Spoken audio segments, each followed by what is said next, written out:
on today's episode of Judge GPT TV.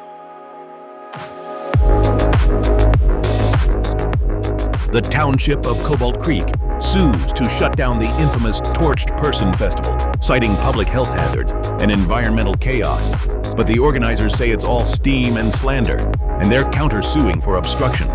How will Judge GPT rule in the case of the torched tension? All rise by steam, summons, or sheer survival instinct. Court is now in session. The Honorable Judge GPT is presiding. Thank you, bailiff. Let's vent the valves and prime the gavel. What's bubbling over on the docket today? Your Honor, today's case is piping hot, and not just from the fire dancers. The plaintiff, the township of Cobalt Creek, claims last year's Torched Person Festival left behind excessive noise, open flames, and some rather unsanitary side effects. The defendant, legal representative for the festival, Ms. Rightwell, argues the town's just blowing steam and is countersuing for obstruction. Case acknowledged. Allegations of disruption, combustion, and compromised sanitation. Before we engage the facts. Plaintiff's table. Identify your lead representative so the court knows where to direct its queries. That would be I, Your Honor. I'm Guildspoke Foundry. Guildspoke. Have you the authority to speak on behalf of your community? Affirmative, Your Honor. Cobalt Creek is a township of 17, each with equal standing. I was elected as our collective articulator, by consensus and calibrated nods. Very well. Mr. Foundry, your township seeks withdrawal of the Torched Person Festival's permits on grounds of public health and welfare. Given the economic yield of this event across a wide territorial spread, state concisely the hazards, biological or biomechanical, that you contend endanger the local populace. Your Honor, last year's festival welcomed over 100,000 participants, human, cyborg, and otherwise sentient. Yet only 100 portable relief chambers were provided. That's a sanitation ratio of 1 unit per 1,000 beings. These chambers were drained but once per solar cycle. And at one point, whether by negligence or deliberate action, a full row of 20 was catastrophically overturned. The resulting effluent, both organic and synthetic, spilled into the soil unchecked. We now face the grave possibility of groundwater contamination, an existential threat to the health of Cobalt Creek's residents, whether they run on blood, oil, or biogel. Do you possess verified evidence of groundwater contamination, or is your claim currently theoretical? Regrettably, Your Honor, we do not. Cobalt Creek is a modest mining township with limited resources. The cost of formal analysis exceeded our communal means. However, there are reports of dysentery and cholera-like symptoms among festival attendees, with several first-hand accounts logged in the public parchment posts. Allegedly, a faction of anarcho-alchemists tampered with the identification holograms, resulting in several human waste containment booths being mislabeled as petrol and ether byproduct sanitation capsules. The consequences were explosive. If true, that's not just a sanitation issue. It's flush with danger. Indeed, bailiff. A volatile combination. Waste mismanagement and alchemical interference. Ms. Rightwell, are the festival's organizers aware of these alleged safety risks? And if so, what measures have been enacted to prevent environmental contamination or mitigate misconduct by more unconventional attendees? Your Honor, the organizers are fully aware of last year's incidents. We do not deny that the waste situation was suboptimal. However, I submit the following clarifications into the court's record. First, while anarchist presence is expected, they've shown consistent compliance with sanitation policy. Footage, submitted here, collected by independent attendees, shows a masked group tampering with booth identifiers. Several frames reveal limb features resembling those in use by Cobalt Creek residents. Appendage structure and gait patterns do appear consistent with local models. Mr. Foundry, can you account for this resemblance? Well, Your Honor, those are standard issue parts. Model 3A limb rigs and Type 4 stabilizers. Could be anyone in the region. Mass-produced, absolutely untraceable. Very common. Unfortunate. The footage lacks sufficient clarity for biometric triangulation. A missed opportunity for definitive correlation. Ms. Rightwell, you noted this was your first point. Please complete your account. Second, the portable relief chamber collapse was not the result of foul play, but extreme environmental conditions, wind gusts exceeding 85 knots. To prevent recurrence and to address identification failures, we retained Kogata-san, a renowned sanitation engineer, to oversee the development of upgraded steam loose, biometric sealed, pressure stabilized, and resistant to both weather and whim. I have brought Kogata-san to testify, as well as several early attendees prepared to speak to the efficacy of the new facilities. Witnesses duly noted. Proceed with the testimonial sequence, beginning with the sanitation engineer. Honorable Judge, esteemed observers, sanitation is not merely function, it is harmony. When waste flows without containment, so too does disorder. The upgraded steam loops were designed in accordance with principles of balance and resilience. Each unit is biometric sealed, responsive only to designated biological and synthetic profiles, pressure stabilized, with gyroscopic anchors rated for sustained winds exceeding 100 knots, tamper resistant, incorporating dual lock cipher gears and reinforced hologram projectors, recalibrated hourly. The internal filtration chambers utilize a triple-phase distillation coil, separating organic, inorganic, and volatile byproducts with a 99.97% retention rate. These chambers do not merely contain waste, they honor the necessity of removal. Sanctified sewage. Finally, sanitation with both soul and torque. Enlightened plumbing indeed.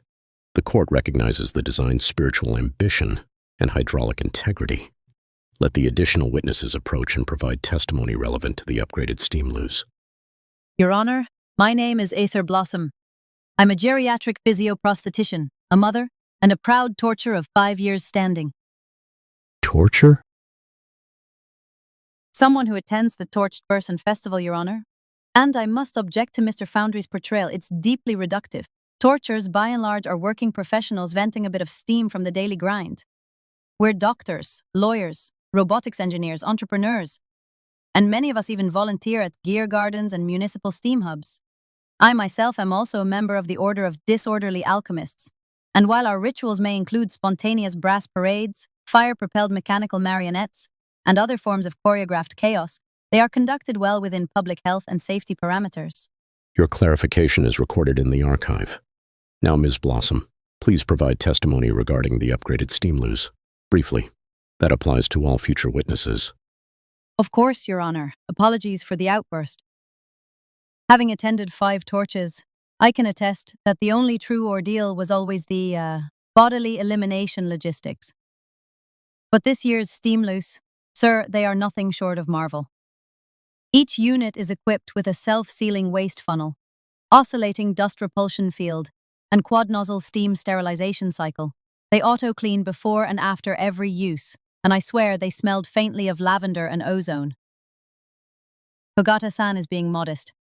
These aren't toilets, they're sanctuaries. Testimony logged. May the next witness step forward, and please avoid redundancies. Your Honor, my name is Bartholomew Thistleton, lead botanist at the Brightswood Imperial Gardens. I've been a devoted torturer since the festival's inception, nearly 2 decades now. While the organizers have steadily improved waste management over the years, this iteration surpassed all prior efforts. In addition to the sterilization features already noted, what most excites me as a botanist is the environmental sustainability built into Kogata-san's design. Liquid waste is filtered, purified, and passed through electrolysis before being recondensed as water for the high-pressure steam cycle. A similar process is applied to butane byproducts from inorganic attendees. Solid waste, both human and robotic, is compacted and converted into ionic charging pellets, suitable for low-grade energy applications. It is, in every measurable sense, a self-contained ecological system. I'd argue the steam loop qualifies as the 8th wonder of the mechanized world. From soil to steam and back again makes you appreciate a well-engineered loop. Nature's cycle. now fully gear-driven. Charming imagery, bailiff. Torch Witness 3, you may proceed, provided your testimony loops us forward, not backward. Your Honour, I am the Brass Hound, Level 4 Tracking Automaton. Number of prior tendencies, non-essential. The steam loos meet and exceed all mechanical sanitation requirements. Units include vibration-assisted articulation purging, effective for dune dust extraction. Note: feature is also favoured by some humans. Additionally, I traced the source of parchment posts alleging cholera and dysentery outbreaks. Emission origin: 4.8 leagues from Cobalt Creek, over 21 leagues from the festival site. Tracking metrics submitted. Conclusion: allegations are geographically implausible. The testimonies presented indicate comprehensive mitigation of prior sanitation deficiencies. Compliance appears thorough and allegations of contamination remain unsubstantiated. Mr. Foundry, at this juncture, the defendant's claim of procedural frivolity begins to hold legal merit. You are hereby invited to present any remaining evidence, tangible, material, or witness-based, that substantiates your petition. Otherwise, the court will begin to consider whether it has been summoned to adjudicate steam with no fire. Your Honor, with respect, biological and inorganic waste were not our sole concern. Speaking plainly, our primary grievance lies with sonic pollution and its seismic consequences on the structural integrity of Cobalt Creek. Objection, Your Honor. This matter was adjudicated during last year's hearing. The court upheld that the sonic net deployed by our volunteer airship brigade maintained festival decibel levels within lawful thresholds. Objection overruled. I did not preside over that hearing, and the archived proceedings reference auditory compliance only. There is no record of findings related to vibrational or seismic byproduct. Mr. Foundry, do you possess quantifiable data to support this claim? Geological logs, structural stress metrics, or calibrated resonance recordings? Your Honor, Miss Rightwell is correct. The sonic net does maintain decibel levels within legal thresholds. We are not disputing volume. Our concern lies with the waveforms, the resonant energy produced by the festival's terawatt speaker pylons, ceaseless drum circles, and the synchronized stomping, spinning, and sonic convulsions of over 100,000 sentient beings. These rhythmic pulses transmit downward through the strata, reaching deep into the old mine veins beneath Cobalt Creek. We've recorded shifts, tremors, microfractures, not catastrophic yet, but cumulative. As a result, we're forced to shut down mining operations for the duration of the festival and an additional 2 weeks for structural inspections. For a township of 17 souls and 6 working rigs, that is no minor disruption. It's a fiscal bleed, and while we have appealed to the wider municipality, our needs are consistently dismissed, sacrificed in favor of the economic engine that the festival has become. Our concerns haven't been ignored, Your Honor. They've been outnumbered. A more grounded concern than airborne sanitation, Mr. Foundry.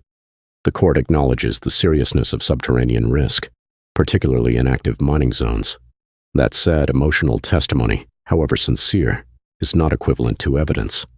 I repeat my earlier inquiry. Do you have quantifiable data supporting this seismic transmission claim? Yes, Your Honor, we do. With the court's permission, I call to the stand our seismic monitoring unit, Tectonic. Morning, Your Honor. Name's Tectonic, Class 3 Seismobot, tuned for fault line chatter and shaft stability. We got rhythmic ground coupling during each festival. Low-frequency pressure waves synced with the drum lines and stomping topside. Last year hit peak amplitude, 3 microquakes down the shaft. No collapses, but we had to seal 2 chambers out of caution. It's not a one-off, it's resonance stacking. Same pulse year after year. Stone don't scream, but it remembers. Logs and waveforms submitted for court inspection.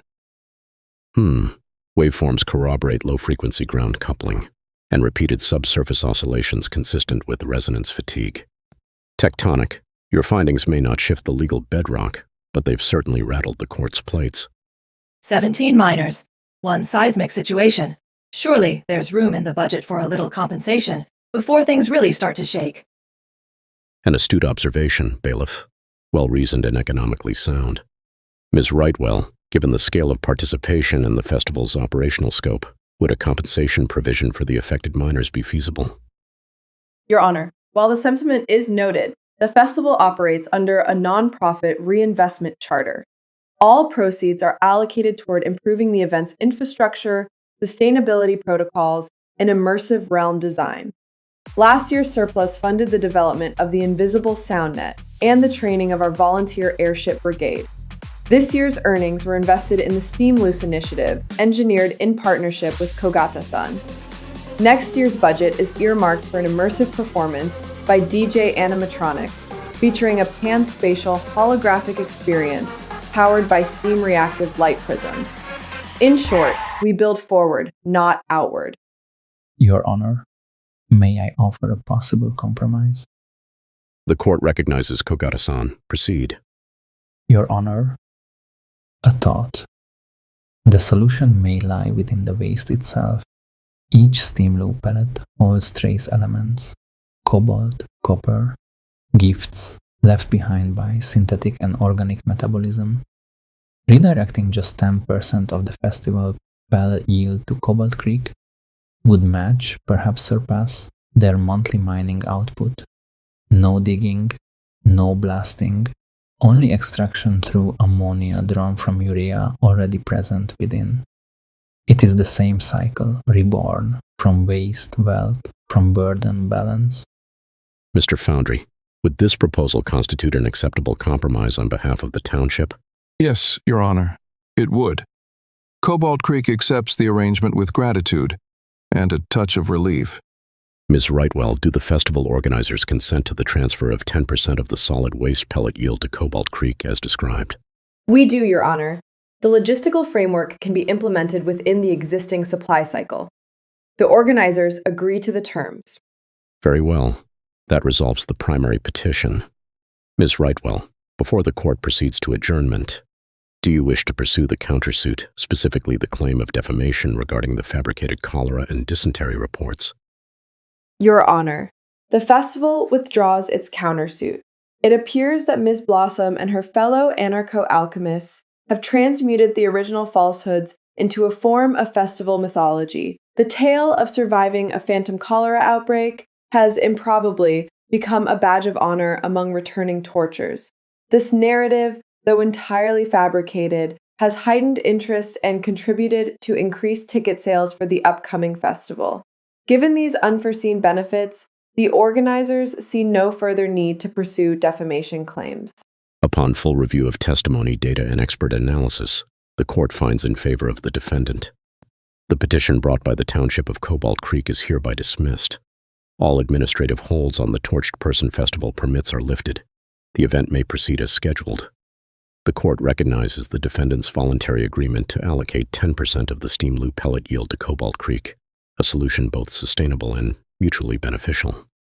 Let it be noted, while this court does not engage in speculation, any future attempts to manipulate legal proceedings through falsified claims or disruptive tactics will be scrutinized with increased resolution. Lastly, the court offers formal gratitude to Kogata-san, whose innovations continue to purify not just waste, but in some ineffable way, the world itself. Leave it to Kogata-san to turn a mess into a masterpiece, a delicate balance of pressure, plumbing, and poetic justice. Enjoy your festival. May your valves remain balanced and your system self-cleaning. Court is adjourned. Do you agree with Judge GPT's verdict? Exercise your civic duty. Join the virtual jury and hit the like button, or leave a comment saying how you would have ruled in this case. Subscribe now for more content